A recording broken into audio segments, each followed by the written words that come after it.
Welcome to Learning Podcasts, ChatGPT for everyone, your first real conversation. Today, we look at the gap between getting a useless answer out of ChatGPT and getting one you can actually send. The funny part is, most of the time, the model is fine. The conversation around it is where it falls apart. Here is a scenario that plays out 1,000 times a day. Two people open ChatGPT a minute apart. The first types, "Help me write an email." They get back a polite, generic, completely useless draft. They read the first line, sigh, and close the tab. And that is the moment where most people give up on the tool entirely. They walk away thinking it is overrated. The second person types something longer. "I need to write an email to my landlord about a broken heater. The heater stopped working 3 days ago. I have already called the building line twice, and I want to be firm but polite because I plan to renew my lease." And that one comes back as something they could send without changing a word. Same model, completely different room they walked into. ChatGPT did not get smarter between those two attempts. The person just gave it something real to work with. Most people use ChatGPT the way they use Google. Type a question, read the answer, close the tab. That approach works. It also leaves about 80% of the value on the table. I'll be honest, I did this for months. Type, read, close. It is the path of least resistance because it is the muscle memory we already have. But hold on. For a quick factual lookup, the one-shot Google pattern is actually fine, right? Like, what year did something happen? When does daylight saving time end? That kind of thing. For pure factual lookup, sure, one shot is fine. The trap is when people use the same one-shot pattern for tasks that are not factual lookup. Writing, planning, brainstorming, editing, those are conversations. The single question habit just carries over because it is what we already know how to do.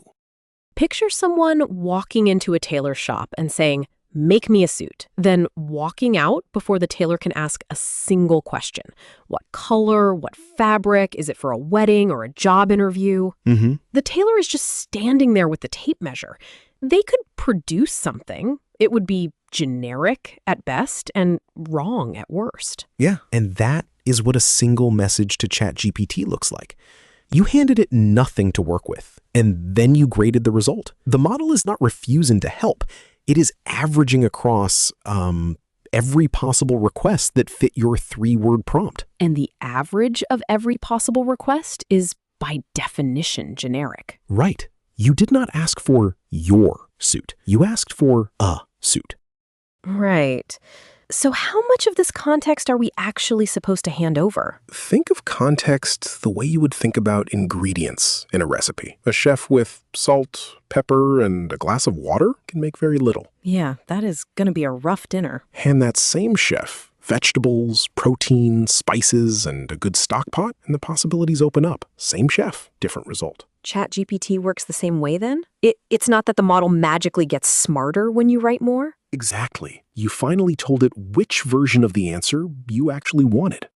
This does not mean you have to write a novel every time you open a conversation. It just means spending, 15 seconds thinking about what ChatGPT would need to know to give you something useful. So what does that look like in practice? 4 questions. Who is the audience? What tone do you want? What have you already tried? Are there constraints, like a word limit or a deadline? That is it. 15 seconds, 4 questions, and most of the difference is already made. Once ChatGPT gives you a response, resist 2 reactions. Do not accept it whole. Do not throw it out. Read it like a rough draft from a colleague. What did it get right? What missed? So the first message is not the answer. It is the starting point. Treating the first response as finished is one of the most common mistakes new users make.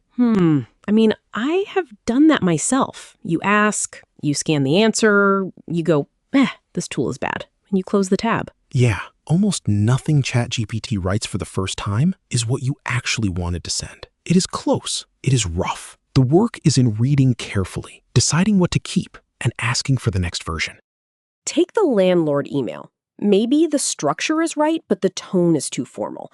Maybe it included a detail you did not mention and do not want. Maybe the opening paragraph is perfect, but the closing is weak. Right. All of that is useful information. Because it tells you what to ask for next. The gap between what you got and what you actually need is not a problem. It is the next prompt. Which means the second message you send is kind of more important than the first one ever was. Well, hold on. There is a whole school of thought, prompt engineering, that is the opposite of what you are describing. Spend serious time crafting one really good first prompt with examples and constraints, and the model gets it right the first time. Why not just do that? For repeatable work, that is exactly the right move. If you're summarizing 100 customer reviews or extracting structured data from a stack of invoices, you build the prompt once, you tune it, you reuse it. The investment pays off because you run it 100 times. But the landlord email is a one-time thing. Right. For a one-time task, a 15-second context plus 3 short follow-ups is faster than spending 10 minutes on the perfect prompt. The deciding factor is basically, are you going to use this prompt again or just trying to get one specific thing done? So one-shot prompting and iteration are not really in competition. They solve different problems. Exactly. And the skill that pays off across both is the same one. Read the response carefully, notice the gap, adjust. Whether you're tuning a saved template you will run 100 more times or sending a third follow-up in the landlord chat, you are doing the same thing. The underlying habit is identical. So what does steering actually look like once you have a first draft on the screen? After reading the first draft, you can say something like, make the tone less formal, more like how I would actually talk to someone in the hallway. Or remove the part about legal obligations. I do not want to threaten anything. Or keep the first 2 paragraphs, but rewrite the last one to end with a clear request for a specific repair date. Each follow-up narrows the gap. The conversation itself is how you get there. It is the same shape as a haircut, actually. The first cut gets you in the right neighborhood. Then it is a little shorter on the sides. Then the bangs need to come up half an inch. Yeah, each correction is smaller and more specific than the last, and you converge on what you wanted in 3 or 4 passes. And you do not expect the first cut to be the final cut. The conversation works the same way. And steering is not the only move. Sometimes you do not want a smaller change to the same draft. You want a completely different shape of the same idea. You can also ask for the same thing from a completely different angle. Give me a version that is much shorter, just 3 sentences. Or now write one that is more emotional. Or take the same content and make it sound like a quick voice note instead of a formal letter. Right. Seeing variations helps even when none of them is exactly right on its own. You can usually point at one and say, the closing of this one with the tone of that one. That single sentence gets you closer than another generic prompt would. Well, sometimes a conversation drifts. You started on the landlord email, then you asked about tenant rights, then something completely unrelated. And here is the part that is not obvious. ChatGPT keeps everything you have said in that conversation as context. So the model is still trying to account for the tangents when you come back to the email. So it is kind of a whiteboard you keep writing on without erasing. Yeah, that is exactly it. By the time the board is covered, the new note you just added is competing with 20 old ones for the model's attention. The answers slip not because the model got worse, the room got noisier. And starting a fresh chat is 1 click, and it's free. Right. A good rule of thumb is to start fresh whenever you switch to a genuinely different task. The accumulated context is an asset when it is relevant and a liability when it is not. Well, if you want to feel the difference, the only way is to try it on something real.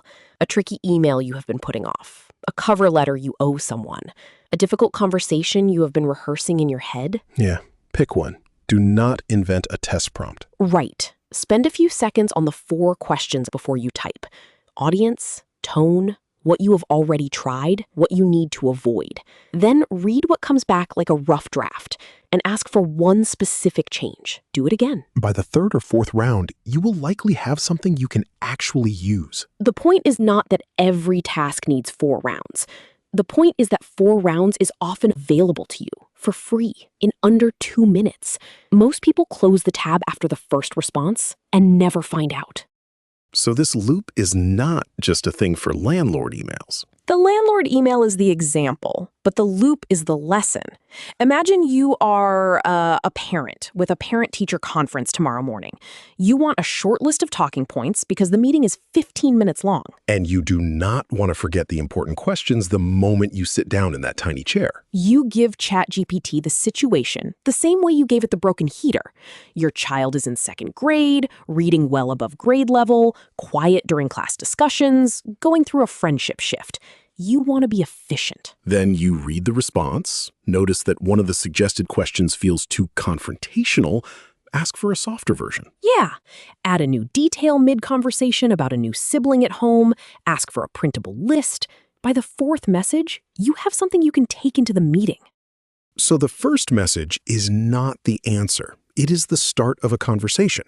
And the people who get the most out of ChatGPT are the ones who keep going. It is not about asking the perfect question. It is about starting somewhere reasonable and refining from there. Next chapter, we look at how to phrase the request itself, so the very first response comes back closer to what you actually wanted. Thanks for listening to Learning Podcasts.